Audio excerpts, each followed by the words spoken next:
What is going on, ladies and gentlemen? My name is Matt and welcome to Downshift. With me today are two of the baddest SUVs in the game. Now, one of these started production just about 2 years after one was stopping production, but now they're both back, they're both better than ever. This is the Ford Edge and the Chevy Blazer.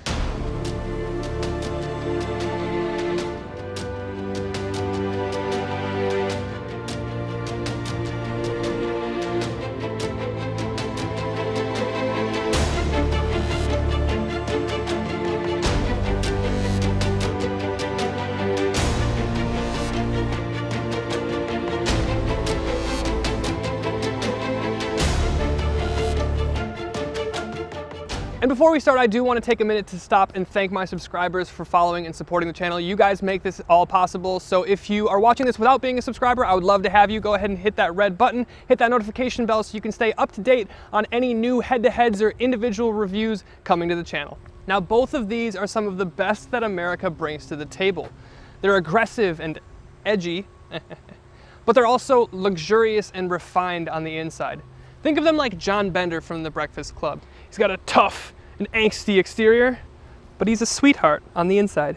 I will say the facelift for this thing that it got in 2019 is dramatically better than it used to be. In 2006, when this thing first came out, it was kind of bulbous and kind of frumpy, and I think it's finally found its niche?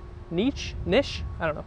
It's finally found its vibe. It's more aggressive, it's more athletic looking, and it just looks more dangerous. The grille is more dominating and aggressive, and the headlights are angled towards the grille to kind of draw your eye into there. Also, it seems like the running bar from the headlight travels down behind this bumper and terminates in this fog light, which is pretty cool, and it also draws your eye toward the grille. Also on the side, we can see that the profile and silhouettes of both of these SUVs are very similar. It's very geometric and angular to convey a sense of snarky rebelliousness, just like your boy in high school. And 20-inch wheels and chrome accents let you know that this isn't just your normal angsty teen, but his dad makes more money than yours. And terminating in the back, we have this angled and raked rear windshield. And if this weren't a black car, you would still see that this portion right here moving into the taillights is also black. It's as black as my friend Cal's soul. Help him. Also super interesting is that this Edge tailgate does not open up here under the license plate where it would normally be. It opens down here because this is not a conformist automobile. And down at the rear bumper, we see it's a nice silver diffuser style to kind of break up the black on this body, and it's accented by these two muscular dual exhausts. Now let's jump inside this bad Larry. Now the trunk space on this Edge is actually surprisingly big. It's a very deep trunk, and if that's not enough, you have additional storage down by your spare tire back here. I'm not in the shot, okay, I'm down low. However, if all that still isn't enough room for you to put all of your construction and road signs that you've stolen while you were drunk, Paolo, you can fold down these seats 60-40. Now don't get this confused with the limo now, because I have leg room for days. The seats are super soft and comfortable. I get a secondary sunroof all to myself back here, and I get my own climate control vents, heated seats, and an outlet so I can plug in my computer and chat with my girl on AIM.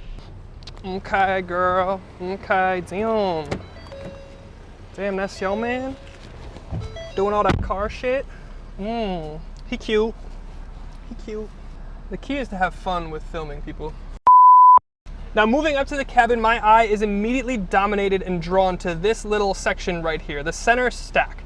Up here, I don't necessarily love the way the buttons are lined out. They have a lot of extra space here, and this whole section right here is not for your cup holder, it's for your USB charging and your wireless charging pad. And with it closed, it just looks so plain. Not that it's necessarily a bad thing, and the wireless charging pad that we have in here is actually a great convenience, because I don't think the Blazer has a wireless charging pad. And then moving up from the center stack, you have Ford's Sync 3 system, and I've done videos on this before, so I'm not gonna go into it. Sorry, Billy, you gotta watch another video. Victim of the system. Now, below the infotainment and all this stuff, you have your gear selector, and it's the spin wheel thing from Ford. And to be honest, I don't really know how I feel about it. I do appreciate that Ford's trying to do something different, but there's not really a need to reinvent the wheel. Another pun. There's 2 puns in this video, guys. Other than that, the cabin is extremely comfortable. Everything's ergonomic. You get a bunch of functions on your steering wheel. You got your adaptive cruise, your lane keep assist. You got your semi-digital gauge cluster. Everything just works. You know, I don't necessarily love the design of this center stack here, but with this open, I can kind of forgive it. But ultimately, this cabin is a really nice place to spend time. Ford, no, Jesus Christ, what am I driving? The Blazer shot one. Action. Oh, I need to get this in my pants somehow. I'm a man of tight pants. Let's see, you can tell because my knee is at this angle here. We call that the peak performance angle. Now before we go for a drive, we have to take a look at the Blazer. And this also got the teen angst treatment, and it looks fierce. Well, you know, as fierce as a family SUV can look.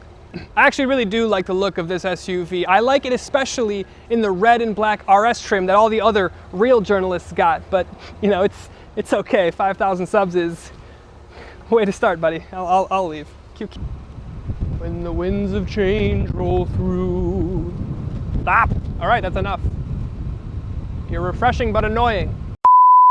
So the front fascia on this Blazer, especially the grille, is very angular and aggressive, and Chevy has chosen to go with the individual running lights up top in a separate casing from their projector, which just further proves that everyone can do this successfully except Jeep. Nice job on the Cherokee, nerds. To me, the Blazer just looks more intimidating and more imposing than the Edge, and that's due to the credit of the angularity of the body lines. They all converge into the center bow tie here, and especially with these running lights, they look like a mean brow. The profile continues this theme as we have body lines channeling and running up towards the roof on the belt line under the windows. Makes it seem fast and aerodynamic, like me. Also, big 21-inch wheels and bold Blazer lettering have a don't f with me vibe. And then surprise, we have almost the exact same shape on the rear window as the Edge. It's very tapered, it's very angular, and it feeds down to these aggressive, modern looking taillights. Oh, I'm gonna die. Get this shot in one take. I'm breathing exhaust, straight exhaust. And then finally we have muscular dual exhaust down here. And at night there's a cool little Chevy logo that illuminates on the ground. Okay. Death.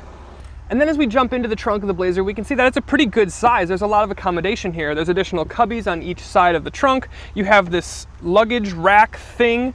You have hangers and outlets, and you have additional storage for your spare wheel and additional cubbies under your trunk floor. And if that's still not enough for you, the seats fold 60-40. And then jumping into the back seat, you have just as much room as you did in the Ford, if not maybe a bit more. You have dual map pockets as well. You have dual air climate controls. You have outlets for USB-C, USB-A, and a normal house outlet. The best thing is the attention to detail that GM and Chevy brings into this cabin. There's little suede accents on the seats, the stitching is really nice, and you have a massive, massive sunroof. Now, as we move up to the front of the cabin, I really appreciate all the little details are continued up here and even embellished a little bit. You have little accents and color contrasting stitched into the piping on the seat. You have it across the dash. You have the same suede. Everything is just a little bit more impressive than I was expecting getting into this Chevy. Now granted, this is the Premier trim and that could have something to do with it, but I do appreciate the small attention to detail on this piping over here with the color. And one of the things that I like about the cabin, and Sadie thinks is a little bit weird, are the air vents. You control the temperature by spinning the actual vent itself, and then the interior portion is whether or not you want the vent open or closed. Your fan speed is controlled in the center here, but I thought they were pretty cool. They were kind of like very Camaro-esque, kind of like fighter pilot-y. Sadie just thought they looked like boobs. And then moving up to the infotainment system, it's very, very good. It's quick, it's responsive, it's got Apple CarPlay, it's got Android Auto, and it is touchscreen, but I definitely don't see myself getting as many finger smudges as I did on the Audi.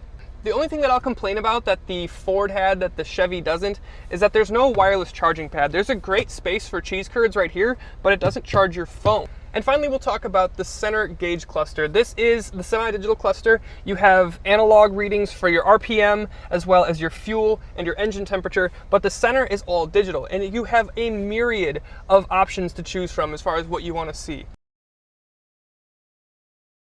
First of all, shout out Ford Edge for having this massive sunroof so you could see my zit. All right, and behind the wheel of the Ford Edge, I expected to perform and drive with the same angst and rebelliousness that it conveys in the aesthetic. And it kind of doesn't. Under the hood, we have a turbocharged 2-liter 4-banger, of course, because that's what's in everything these days. But we also have 250 horsepower. Now, mated to this engine is Ford's 8-speed automatic transmission, and it is really nice. The gear shifts are really smooth, and it will give you 29 mpg highway, which is pretty dang good for something of this size. Now, I will say this thing is a bit spunky, and it does have a bit of attitude and kick to it. However, I do feel like I would like a little bit more power. For that, we need to go up to the Ford Edge ST, tuned by Ford Performance, but you guys wouldn't be interested in that because Ford Performance doesn't make anything good, right? You can, however, get a bang-in driver assistance suite with adaptive cruise control, active lane keep assist with steer assist, and a park assist. Plus, you get a whole plethora of standard features in terms of safety. You get front collision mitigation with emergency braking. You get rear cross traffic alert, blind spot monitor, all that good stuff. So ultimately, this thing is pretty good. I actually really enjoy the ride. It's very smooth. It's very supple. It doesn't quite have the aggression that the exterior kind of leads you into believing, but it is really, really nice. It's a very supple ride. The steering, while it doesn't have any feel, it is very precise and it's very predictable. It's exactly what people in this segment are looking for when they're getting into their family SUVs, just with a little bit of attitude on the exterior. And it still has enough zip and power to feel engaging when you want it to. It's just that's not the focus of the car.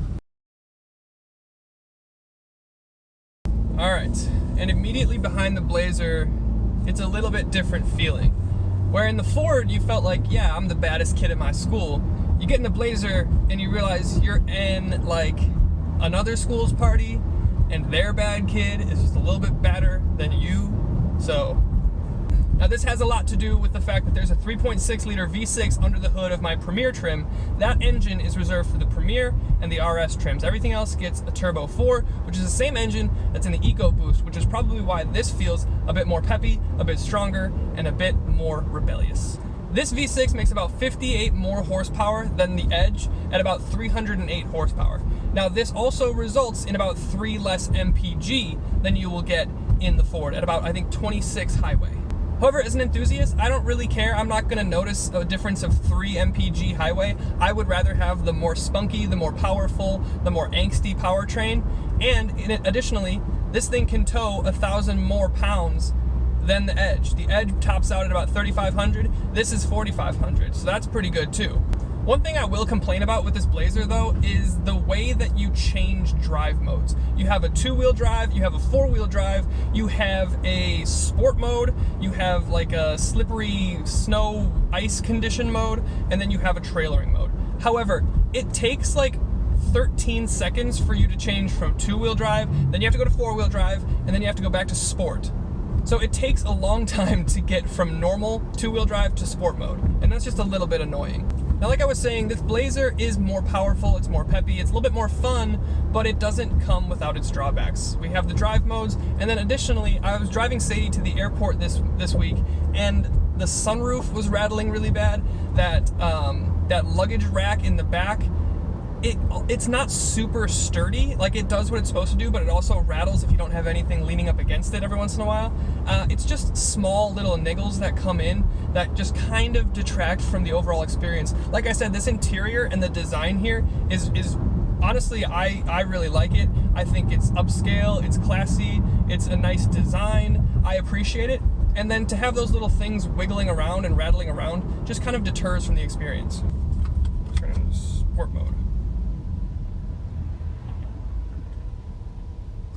Okay, now we're in all-wheel drive. Now we're in sport. See how long that took? But when you do get into sport mode, it wakes up. It is pretty quick. You get a nice exhaust sound from the V6. It's a nice induction sound coming off from this massive front end and this hood. And then, to be completely honest, once you get it into a corner, this thing just hangs on. It corners extremely flat. It balances power well. It composes the body with the suspension. And it's just a good ride. And the steering is light and numb, but it's precise and it's direct, so I can't fault it for that. And, you know, to be completely honest, we have to remember what this truck is. This is a family hauler that has a little bit of Tabasco Sriracha mixed into it. So it needs to be comfortable, and that's what people want, is light and easy steering.